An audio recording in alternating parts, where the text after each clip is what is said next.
الرحمن الرحیم۔ ماہ رجب میں قل هو اللہ کی تلاوت کرنے کی بڑی تاکید کی گئی ہے۔ 10,000 دفعہ پورے مہینے میں کریں، 1,000 دفعہ کریں یا 100 دفعہ، اور بعض روایات میں کہا گیا ہے کہ ہر روز جمعہ یعنی ماہ رجب کے ہر جمعہ میں 100 دفعہ قل هو اللہ کی تلاوت ضرور کریں۔ حتیٰ کہ بعض روایات کا مفہوم ہے کہ جو شخص 1,000 دفعہ قل هو اللہ کی تلاوت ماہ رجب میں کرتا ہے تو خداوند متعال اس کو اپنے پاس بلا لیتا ہے، یعنی جب وہ دنیا سے رخصت ہوگا تو یہ خصوصی طور پر خدا کے قرب میں رہے گا۔ کون؟ کہ جس شخص نے 1,000 دفعہ قل هو اللہ کی تلاوت کی ہوگی۔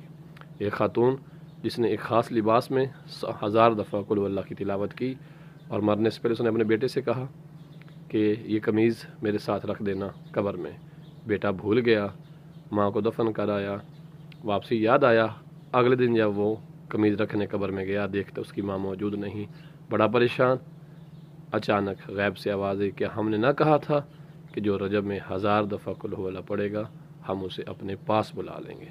تمہاری ماں خدا کے پاس چلی گئی ہے، یعنی خدا کی خاص قرب میں چلی گئی ہے، لہذا کوشش کیجئے 1,000 دفعہ قل هو اللہ، نہیں تو ہر روز یعنی ہر روز جمعہ 100 دفعہ قل هو اللہ کی تلاوت ضرور کریں۔ رجب میں 4 جمعے اور 400 دفعہ یہ قل هو اللہ، اس سے ہٹ کے 1,000 دفعہ قل هو اللہ کی تلاوت کی کوشش کیجئے۔ 1,000 کے علاوہ 10,000 دفعہ بھی آپ کوشش کر سکتے ہیں۔ اپنی دعا میں یاد فرمائیے۔ صلی اللہ علی محمد و آل محمد۔